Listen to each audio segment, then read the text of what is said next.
인사하십시다. 목사님들 존경합니다.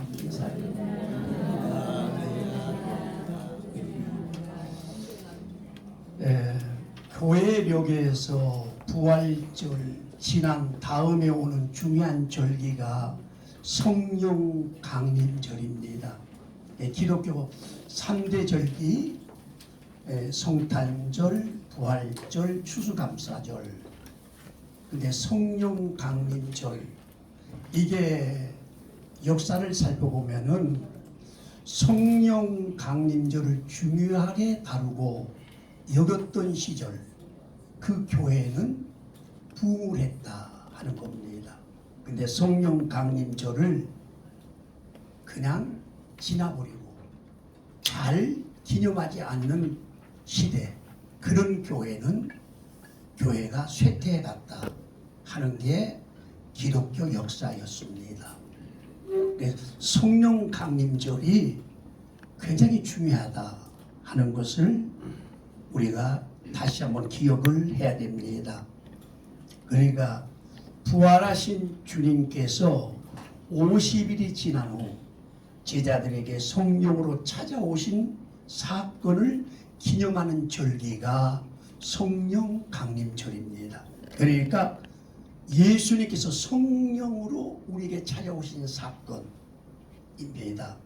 그래서 성령께서 제자들을 찾아주신 가장 중요한 이유가 무엇일까?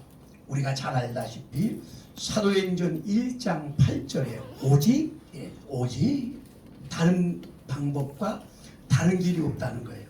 성령이 너희에게 임하시면은 너희가 권능을 받고 예루살렘과 온 유대와 사마리아와 땅끝까지 이르러 내 증인이 되리라 하시니라. 이 말씀에서 예수님께서는 오직이라는 단어를 쓰셨다는 것을 기억해야 됩니다. 그러니까 성령 받지 않고는 증인의 삶, 제자의 삶, 목회자의 삶을 살 수가 없다는 뜻이 됩니다. 그렇기 때문에 중요한 것이죠. 그런데 우리는 추수감사절 같은 건 굉장히 중요한 절기로 여기는데 성령 강림절을 대강 지날 때가 많습니다. 그것은 잘못된 일입니다. 왜냐하면 성령님을 문전박대하고서는 부흥과 성장의 열매를 기대할 수가 없기 때문에 그렇습니다. 그래서 로마서 8장 9절에 만일 너희 속에 하나님의 영이 거하시면은 너희가 육신에 있지 아니하고 영에 있나니 누구든지 그리스도의 영이 없는 사람은 그리스도의 사람이 아니다. 우리가 잘 아는 말씀이죠. 로마서 8장 14절에 무릇 하나님의 영으로 인도함을 받은 사람이 곧 하나님의 아들이다. 그렇게 성경은 말씀하십니다.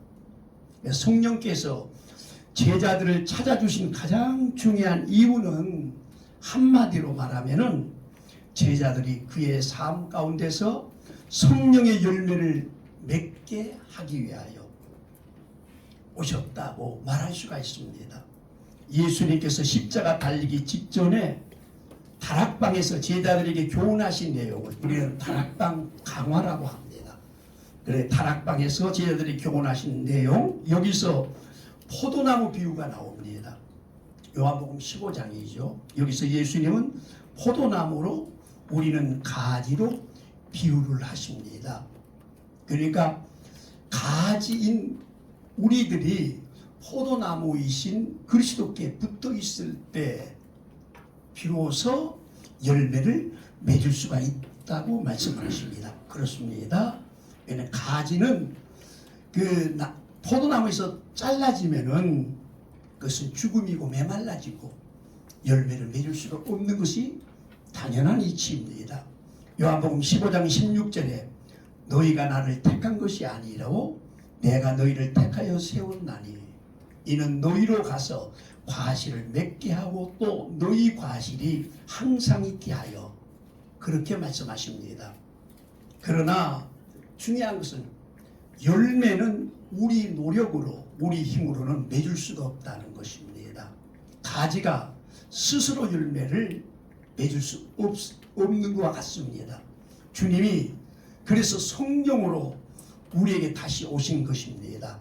우리에게 열매를 맺게 하기 위해서 성령님이 우리 속에 내주하고 계시는 것입니다. 그래서 요한복음 15장은 포도나무 비유이지만은 이어지는 16장의 성령장이라고 할 수가 있습니다. 예수님은 16장에서 성령에 대한 말씀을 집중적으로 말씀을 하십니다. 요한복음 16장 7절에 보니까 내가 떠나가는 것이 너에게 유익이라. 내가 떠나가지 아니하면은 보혜사가 너에게로 오시지 아니할 것이요 가면 내가 그를 너에게로 보내리리 하면서 성령님에 대한 얘기를 집중적으로 하십니다. 그러면은 오늘 우리가 살고 있는 우리 시대에 우리 그리스도 제자들인 우리가 성령의 열매를 맺기 위해서 무엇을 해야 될까? 이 갈라디아서 본문에 그게 나와 있습니다. 성령의 열매를 주렁주렁 많이 맺힌다는 것은 무슨 뜻일까요? 다른 말로 말하면 아름다운 성장과 부흥과 직결되는 말씀입니다. 굉장히 중요한 말씀이죠. 갈라디아서 5장을 통해서 성령의 열매를 맺을 수 있는 비밀을 말씀하는데 성령의 열매를 맺기 위해서 세 가지 명령을 하십니다. 첫째, 사랑으로 종로로 타라 하는 거예요. 사랑으로 종로로 타라. 그 다음에 성령을 쫓아 행하라. 성령의 인도함을 받으라. 세 가지 당부와 명령을 합니다. 우리가 반드시 순종해야 될 말씀입니다. 13절에 형제들아 너희가 자유를 위하여 부르심을 입었으나 그러나 그 자유로 육체의 기회를 삼지 말고 오직 사랑으로 서로 종로로 타라 합니다. 사도 바울은 갈라디아서 5장 1절에서 그리스도께서 우리로 자유케 하려고 자유를 주셨으니 그러므로 굳세게 서서 다시는 종의 멍에를 내지 말라 하고 말씀합니다.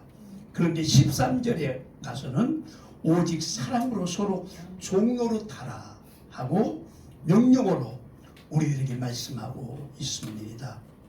여러분, 이렇게 그리스도께서 우리에게 주신 자유는 결코 방종을 위한 것이 아니라 우리가 육체의 기회를 삼기 위한 것이 아니라 사랑으로 서로 종로로 타기 위함이다 하는 겁니다.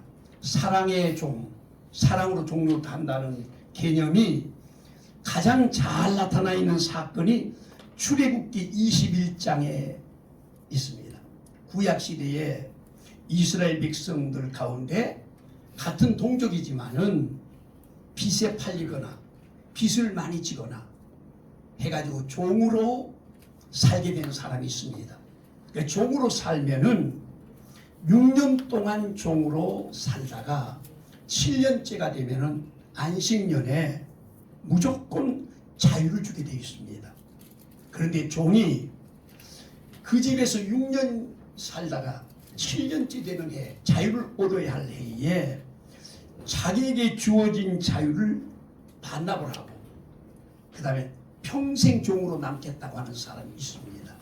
그게 출애굽기 21장 5절 6절에 보니까 종이 진정으로 말하기를 내가 상정과 처자를 사랑하니 나가서 자유하지 않겠노라 하면은 상전이 그를 데리고 재판장에게로 갈 것이요 또 그를 문이나 문설주 앞으로 데리고 가서 그곳에서 송곳으로 그의 귀를 뚫을 것이라. 그는 종신토록 그 상전을 섬기리라. 여러분, 주인을 사랑하고 주인의 처자를 사랑해서 자유를 포기하고 평생 종이 된 사람이 있다는 거예요.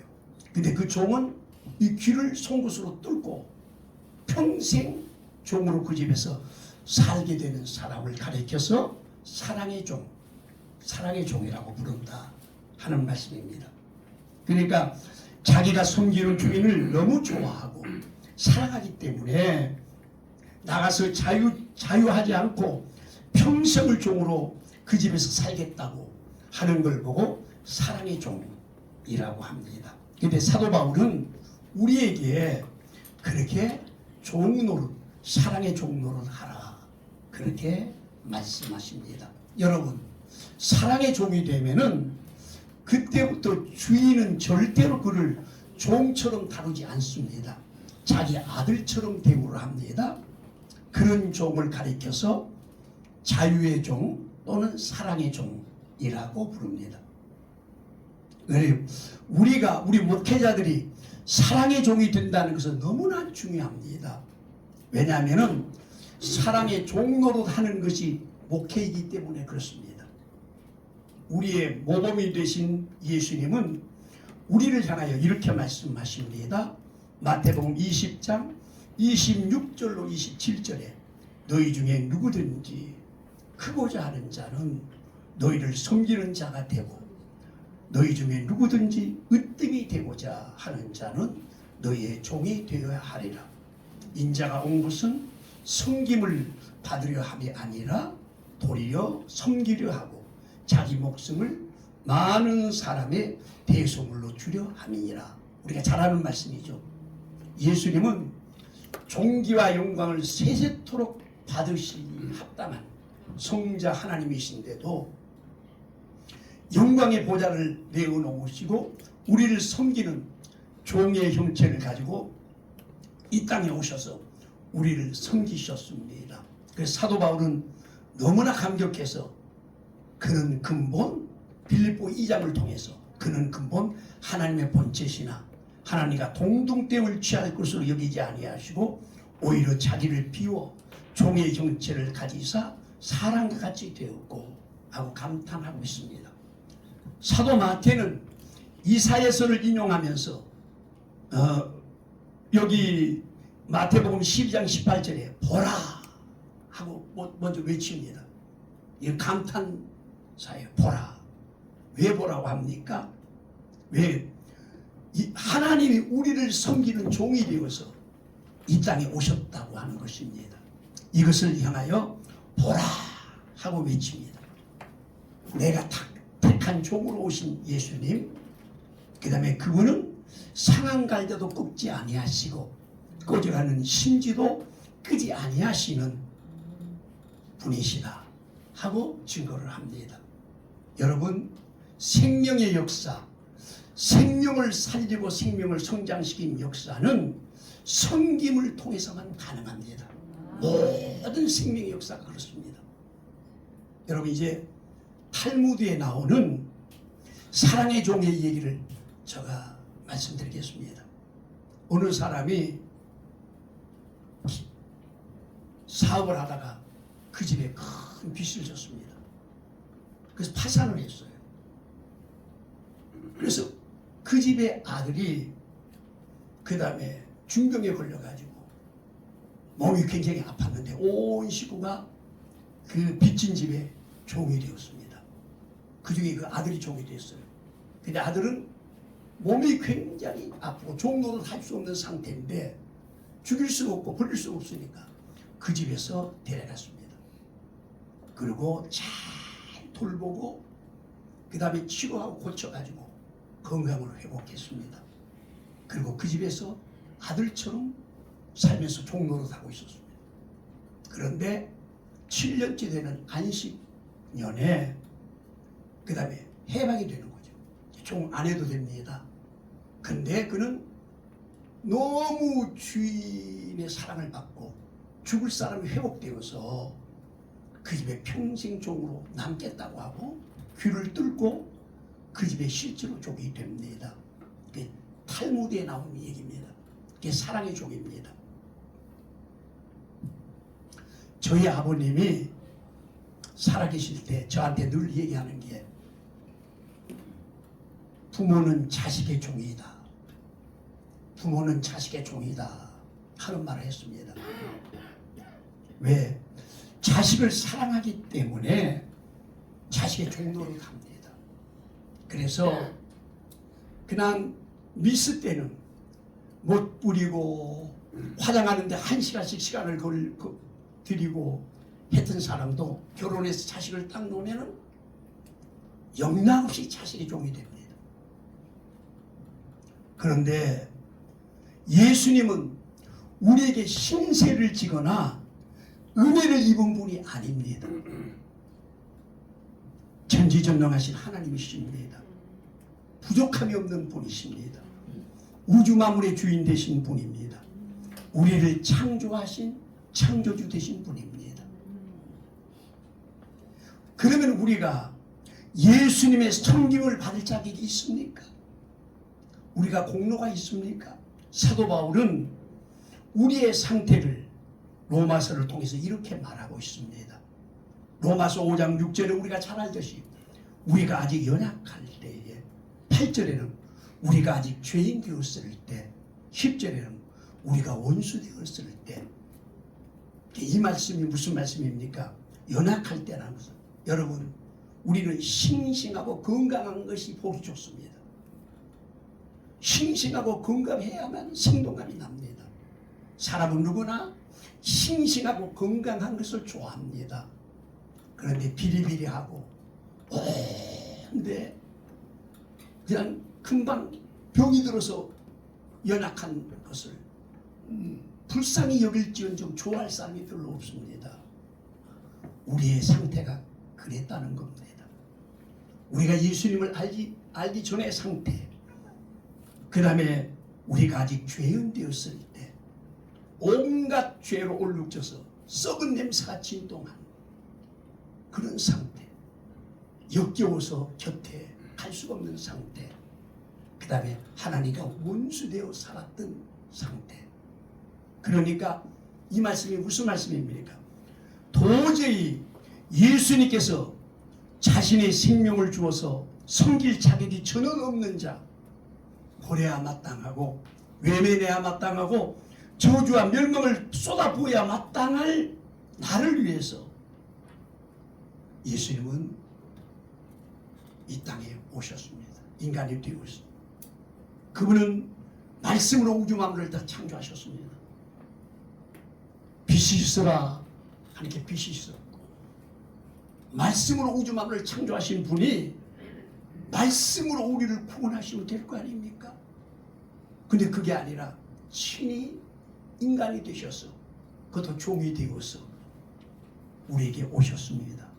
그리고 자신의 생명, 피와 살을 기꺼이 내어주셨습니다. 부모가 자식의 종이 되어서 섬기는 것이 자식을 사랑하기 때문에 스스로 종이 됩니다. 부모의 사랑이 아무리 크다고 해도 자신의 살과 피를 자식을 위해서 다 내어준 부모는 없습니다. 근데 예수님은 우리를 너무나 사랑하시기에 사청에서 종이 되어서 마지막에는 자신의 살과 피까지 우리에게 기꺼이 주셨습니다. 요한복음 6장 51절에 나는 하늘에서 내려온 살아있는 떡이다. 사람이 이 떡을 먹으면 영생하리라. 내가 줄 떡은 곧 세상의 생명을 위한 내 살이니라. 그렇게 말씀하셨습니다. 그리고 53절에서 예수께서 이르시되 내가 진실로 진실로 너에게 이르노니 인자의 살을 먹지 아니하고 인자의 피를 마시지 아니하면 너희 속에 생명이 없느니라. 여러분, 우리는 성만찬을 집례하고 성만찬에 참석을 했습니다. 우리는 예수 그리스도의 살과 피를 마시는 너무나 큰 은혜에 참여하고 그 성찬을 집례하는 그런 영광을 누리고 있습니다. 참으로 놀라운 복을 받은 사람들입니다. 그런데 어느 순간인가 성만찬의 감격이 식어져 버렸습니다. 우리 상태가, 죄성을 가지고 있는 우리 상태가 얼마나 완악한가 하는 것을 우리가 스스로 깨닫습니다. 그 큰 사랑을 입은 우리가 마땅히 사랑의 종이 되어야 섬김에 살아야 하는 것이 마땅합니다. 그런데 목회자는 대우를 받는 자리입니다. 예수님이 왜 제자들에게 너의 종이 되어 섬겨라고 강조를 하셨는가를 알 수가 있는 게, 대접을 받다 보면 나도 모르게 그게 익숙해져 버립니다. 그래서 섬기는 것을 잘 못합니다. 당연히 섬김을 받는 것이 당연한 것처럼 생각할 때가 있습니다. 그것이 그때부터 문제가 생깁니다.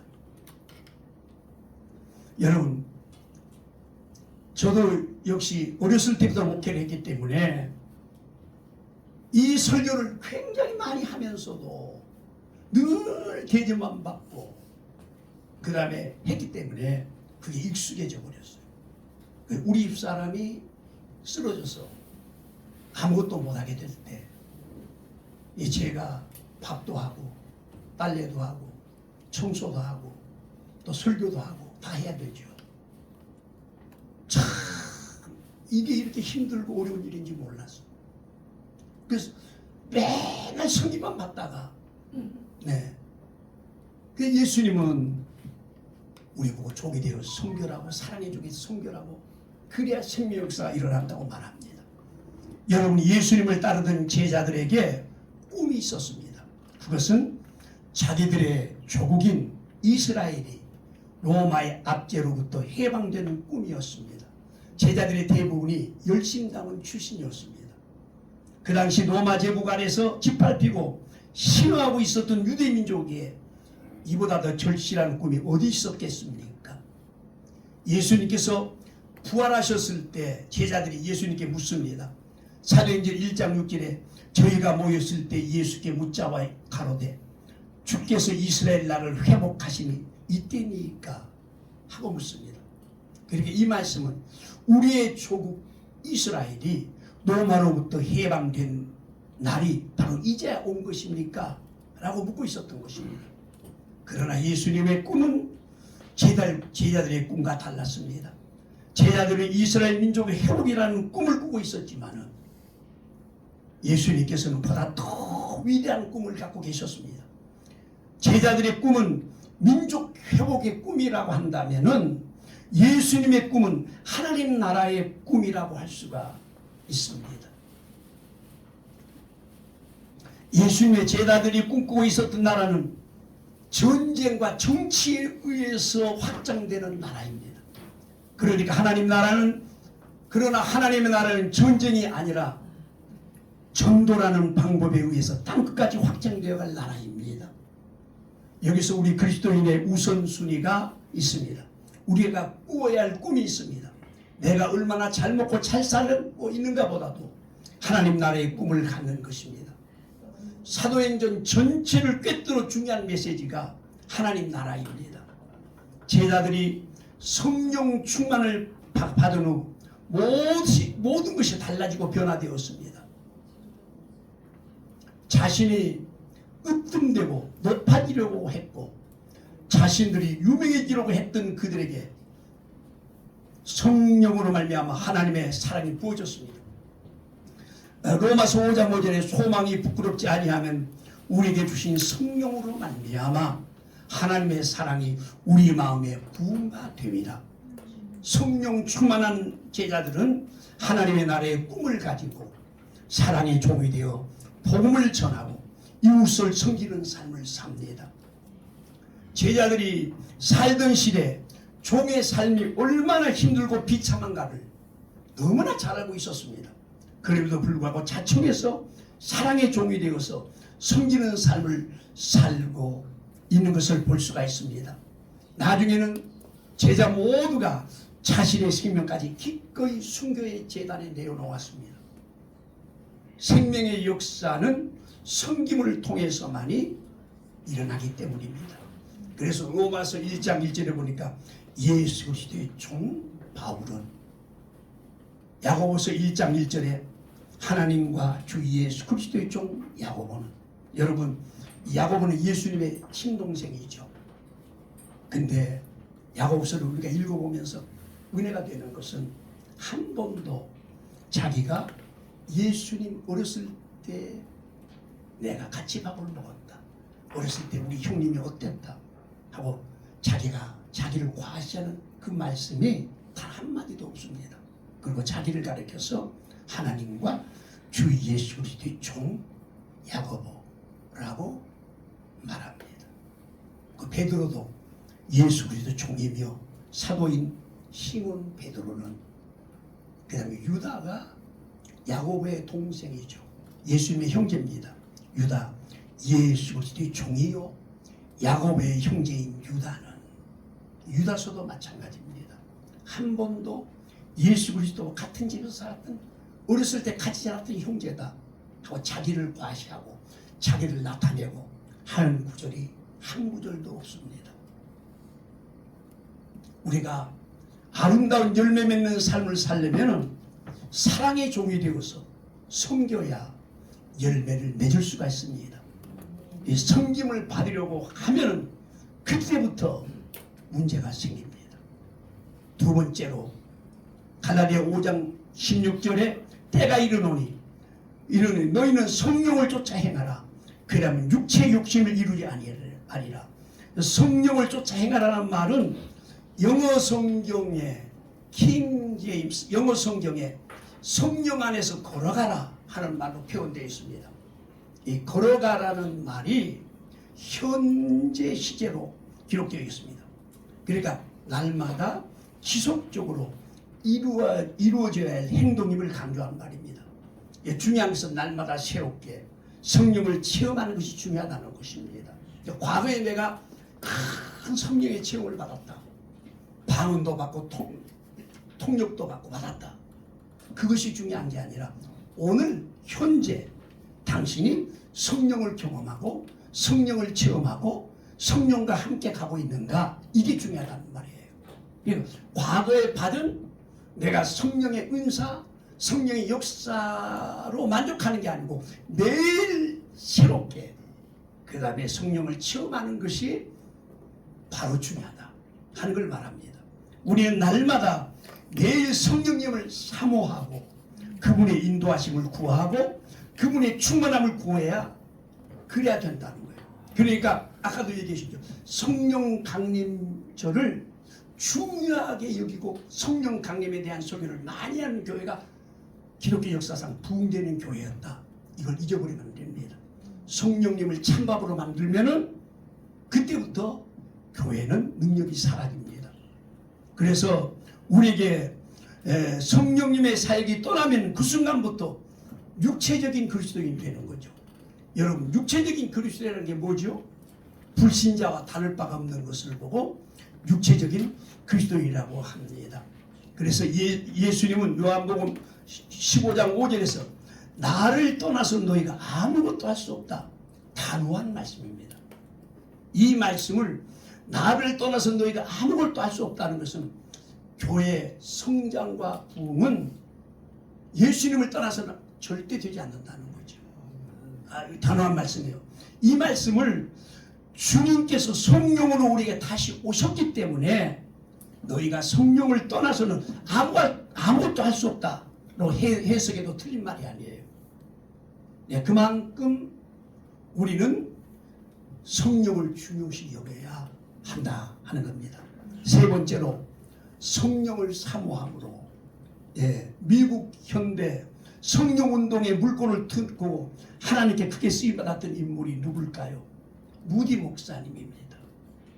그의 제자가 여러분 잘 아는 토레이, R.A. 토레이 목사님이죠. 그분의 정기를 보면은 그분이 하루도 빠짐없이 날마다 반복하는 기도가 있었어요. 성령님, 제가 성령님을 떠나서는 살 수가 없습니다. 제가 성령님으로 충만하다고 느끼지 않았을 때는 말하지 않게 도와주시옵소서. 왜냐하면 성령 충만함이 없이 말할 때 저는 너무나 많은 실수를 하기 때문입니다. 토레이 같은 훌륭한 분도요, 성령 충만하지 않고 말할 때는 말의 실수가 너무 많다고 고백하는 겁니다. 그러니까 성령 충만하지 않고는 말하지 않게 해주세요.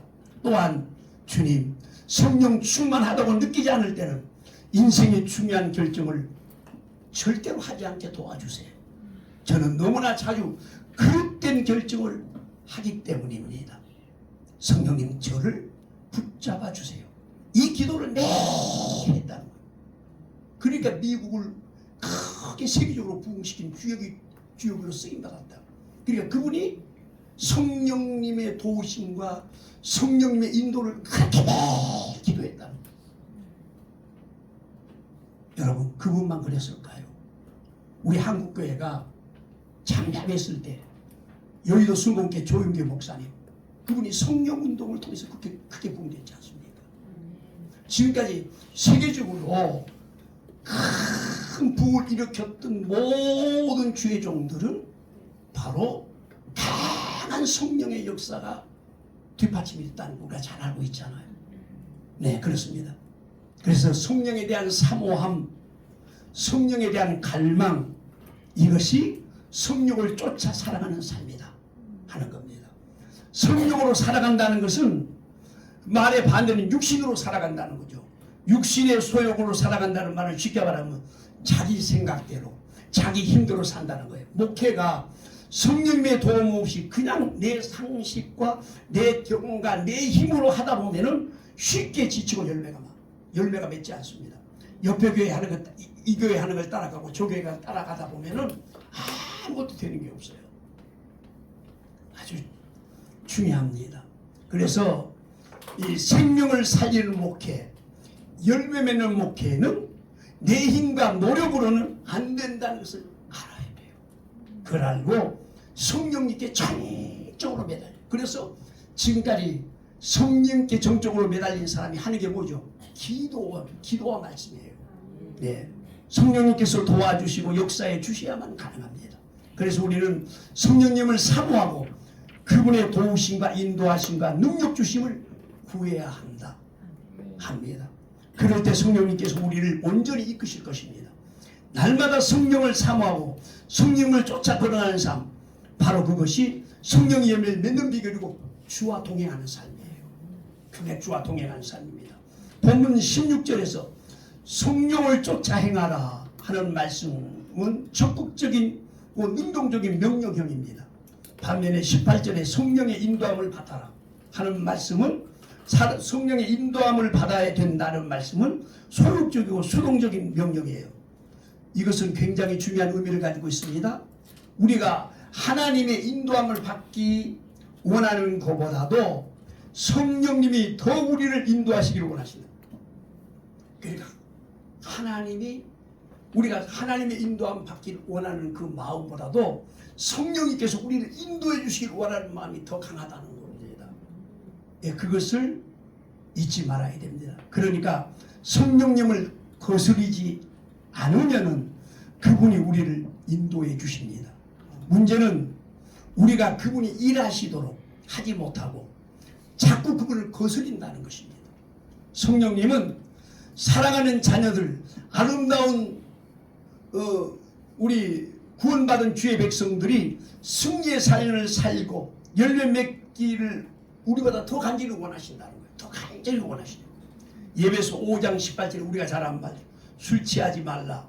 이는 방탕한 것이니 오직 성령의 충만함을 받으라 하고 말씀하시는데 이것은 수동태입니다. 그러니까 성령으로 채움을 받으라는 말씀이에요. 그러니까 다른 말로 말하면 성령님이 우리를 충만케 하시기를 그렇게 원하신다. 성령님이 우리를 인도하시기를 그렇게 원하시고 우리를 충만케 하시기를 그렇게 원하시고 우리보다도 훨씬 더 강하게 원하신다. 우리가 거스리지만 않으면은 성령께서 우리를 인도하시고 우리를 충만케 채워주시는 분이시라 하는 것이에요. 참으로 좋으신 분이세요. 네, 겸손하시고 자비와 긍휼이 풍성하신 분이 성령님이십니다. 여러분, 이제 그리고 본문 17절 이하의 말씀에 보면은 성령을 거스르는 일들이 육체의 일들이 기록되어 있습니다. 성적인 죄로서 음행, 그 다음에 둘째 우상숭배와 술수, 셋째 관계적인 죄, 관계적인 서로 상처 주고 저주하고 서로 갈등하고 하는 분쟁, 시기, 분냄, 당기는 것, 분리, 이단, 그 다음에 넷째 술 취함과 방탕. 우리가 성령으로 충만해지는 것은 우리 자신보다 성령님이 더 원하고 계신다는 사실을 기억해야 됩니다. 그럼 우리는 그분을 거스리지 않고 그분이 임하시도록 자신을 비워놓고 채워달라고 구해야 합니다. 그러면 성령님이 반드시 채워주십니다. 그래서 여러분이 무디 목사님 얘기를 끝으로 말씀을 마치도록 하겠습니다. 무디 목사님 전기에 보면은 얼마나 그분이 성령 충만을 간절히 사모했고 실제로 성령 충만한 생애를 살았는가를 그 다음에 느낄 수가 있습니다. 그러니까 무디 목사님을 비난했던 사람들도 있었습니다. 근데 무디 목사님은 설교를 할 때 초신자에게는 전도 설교, 그 복음을 제시하는 설교를 많이 했어요. 하지만은 신자들에게는 성령에 대한 설교를 많이 하셨습니다. 여러분에게 묻겠습니다. 여러분이 섬기는 교회에서 성령에 대한 설교를 얼마나 하십니까? 성령에 대한 설교를요. 기독교가 교훈과 윤리와 도덕이 아닌 것이 성령 하나님이 내주하시는 이 때문에 그런 거 아닙니까? 그런데 우리가 성령에 대한 설교를 얼마나 했습니까? 그 비판적인 시각을 가진 분들이 무디 목사님 보고 그랬어요. 저 사람은 자기 혼자 성령하고 다니면서 성령을 독점한 것처럼 얘기한다. 그렇게 비난을 했습니다. 그때 무디 목사님을 존경했던 어떤 분이 뭐라고 답변했는 거니? 무디 목사님은 성령을 독점했는지 나는 모르겠지만은 분명한 사실은 성령님이 무디 목사님을 독점했다. 그렇게 얘기를 했습니다. 여러분, 성령님의 독점을 받은 목회자가 되면은 놀랍게 쓰임 받습니다. 토레이 목사님은 무디 목사님에 대해서 이렇게 얘기를 했어요. 무디 목사님이 늘 그렇게 얘기했대요. 자기한테. 무디 목사님이 뭐라고? 나는 신앙생활을 하면 할수록 내 자신에 대한 무력감을 더욱 처절하게 느낀다. 여러분도 느끼시죠? 저도 나이가 들면 들수록 무력감과 연약함을 뼈저리게 느끼죠. 내가 잠깐이라도 이기심과 교만으로 채워지는 그 순간 나는 다시 육신의 사람으로 돌아가고 한다. 이게 무디 목사님 고백이에요. 여러분, 우리도 마찬가지죠. 그래서 나는 때마다 시간마다 엎드려서 나를 비우게 해달라고, 내 자신을 그 다음에 포기하게 해달라고 기도한다. 내가 이기심과 교만으로 가득 차 있으면 나도 모르는 사이에 성령의 역사는 떠나가고 그 다음 자기는 다시 세상 사람과 같이 된다. 그게 무디 목사님 얘기예요. 여러분, 목회를 그렇게 하고 그래 큰 부여의 주역인데도요 그랬습니다. 그래서 내가 이기심과 교만을 포기하는 그 순간부터 성령님은 나에게 다시 임하시고 나를 채워주신다. 그때야만 비로소 나는 주께서 원하시는 일들을 감당할 수 있게 된다. 이게 무디 목사님의 고백입니다. 여러분, 토레이 목사님은 이것이 바로 무디 목사님의 능력 있는 삶의 비밀이라고 그렇게 말했습니다. 성령 충만한 게 무디 목사님의 비밀이다 하는 것을 말씀했습니다. 여러분, 이제 이번 오후 시간에는 우리 최영걸 목사님이 성령께서 날마다 역사하신 교회 실제적인 성령의 역사 어떻게 나타나는가 하는 것을 아마 강의를 할 겁니다. 그래서 오늘 저는 소입에 그 다음에 성령 충만한 삶에 대해서 얘기를 했습니다. 우리도 그러다 보니까 한 학기 4번밖에 하지 못했지만 한 학기에 이제 종강을 하게 됐습니다. 여러분 섬기는 교회가 성령 충만한 교회가 되기를 축복합니다. 아멘.